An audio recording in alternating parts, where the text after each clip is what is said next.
நம்ம அடுத்ததா பார்க்க போகிறது சீரா புராணத்தினுடைய அமைப்பை பார்த்தோம். இப்போ பார்க்கறது பார்த்தீங்கன்னு சொன்னா உடுவு பேசிய படலம். சரியா?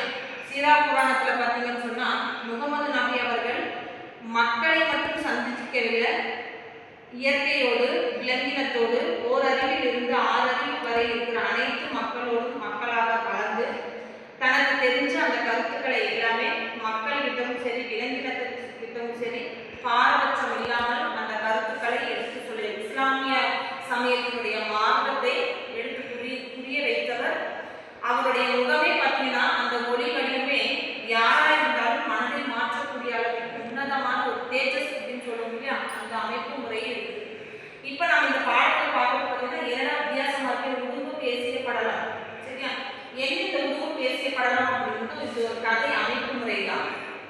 மதீனா நகரத்திற்கு மக்கா நகரத்துக்கு செல்லுகின்ற பொழுது அங்க சில இஸ்லாமியர்களோட அவர் ஒரு நகரத்திற்கு காட்டுக்குள்ள கிளம்பி போறாரு.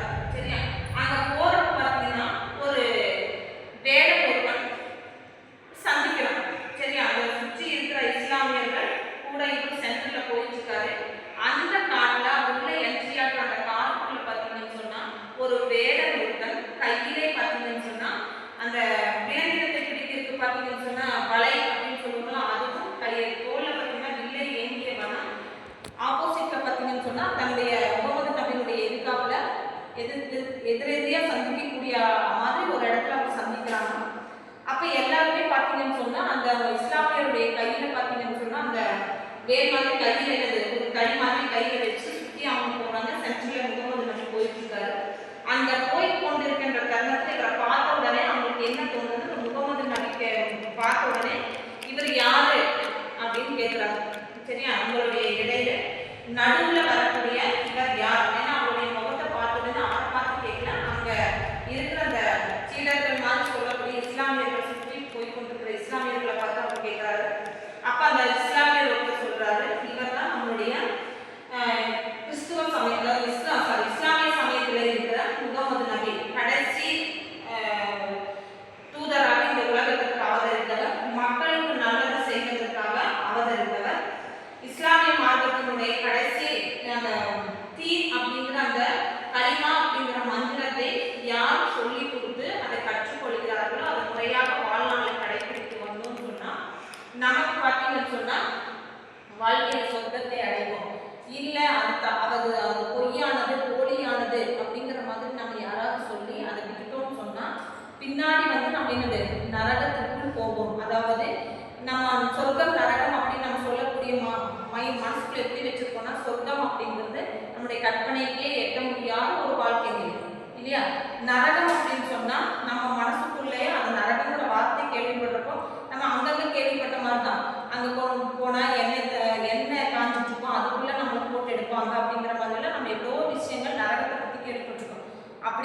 அப்படிதான் இவரும் சொல்றாரு, சொர்க்கம் நரகம் ரெண்டு விஷயம் சொல்றாரு. அந்த கைமான மந்திரத்தை முறையாக ஏற்றுக்கொண்டால் சொர்க்கம், அதை வேண்டாம் சொல்லி உதாசனப்படுத்தணும்னு சொன்னா நரகத்தை அடைவார்கள். இவர் அந்த மாதிரி உன்னதமான இஸ்லாமிய மார்க்கத்தில் தோன்றிய கடைசி தூதர் இவர் தான் அப்படின்னு சொல்றாரு. அப்ப அந்த கூட இருக்கிற அந்த இவங்க சொன்ன உடனே பார்த்தீங்கன்னு சொன்னா வேடன் சொல்றாரு, இவர் அவர் சொல்லக்கூடிய அந்த மந்திரங்கள் அப்படிங்கிறது எல்லாரும் ஏற்றுக்கொள்ளக்கூடிய ஒரு மந்திரமாக இருக்கும் இல்லையா. அப்ப அவரே பேச மாட்டாரா அப்படிங்கிற மாதிரி அவர் கேட்கிறாரு. அப்பதான் அவர் பேசுறாரு. அவர் சொன்ன அந்த சீடர்கள் சொன்ன அதே கருத்தை தான் அவரும் சொல்றாரு. சரியா? நான் இந்த மாதிரி அவதரித்தவர், என்னுடைய கருத்து நான் சொல்லக்கூடிய அந்த தீ அப்படிங்கிற மார்க்கத்தை ஏற்றுக்கொண்டு வழிநடத்துகின்றவர்களுக்கு இது அப்படிங்கிற மாதிரி அவர் எடுத்து புரிய வைக்கிறார்.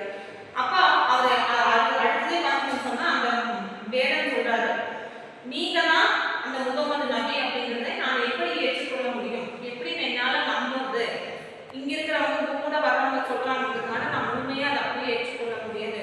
நீங்க தான் இஸ்லாமிய சமயத்தில் தோன்றிய முகமது நபி அப்படிங்கிறது என்னை நம்ப வைக்கிற மாதிரி நீங்க ஏதாவது ஒரு விஷயத்தை சொன்னீங்கன்னாவோ அல்லது ஏதாவது ஒரு விஷயத்தை ஒரு அற்புதத்தை நீங்க செய்து காட்டினால் மட்டும்தான் நான் உங்களை முகமது நபி என்று ஏற்றுக்கொள்வேன் அப்படிங்கிற மாதிரி அந்த வேடன் திரும்ப சொல்றாரு.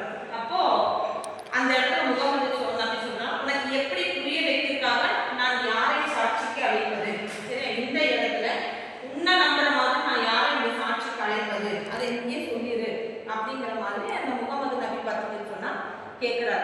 வேடன் சொல்றாரு, இந்த இடத்துல என்னிடத்தில் இருக்கின்ற உடும்பை வந்து காட்டுல பார்த்தீங்கன்னா கஷ்டப்பட்டு ஒரு உடும்பை பிடிச்சி தன்னுடைய தோல்ல போட்டிருக்கான்.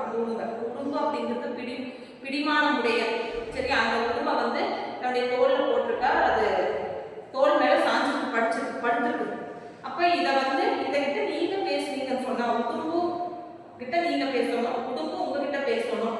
அப்படி பேசிவிட்டால் நீங்க தான் வந்து முகமது நபி என்பதை நான் முழுமையாக ஏற்றுக்கொள்கிறேன் அப்படின்னு அவர் சொல்றாரு. அப்போ வந்து அவர் என்ன சொல்றாருன்னு சொன்னா, முதல்ல பார்த்தீங்கன்னு சொன்னா முகமது நபி என்ன சொல்றாருன்னா, சரி என்று அவர் ஒத்துக்கிறார்.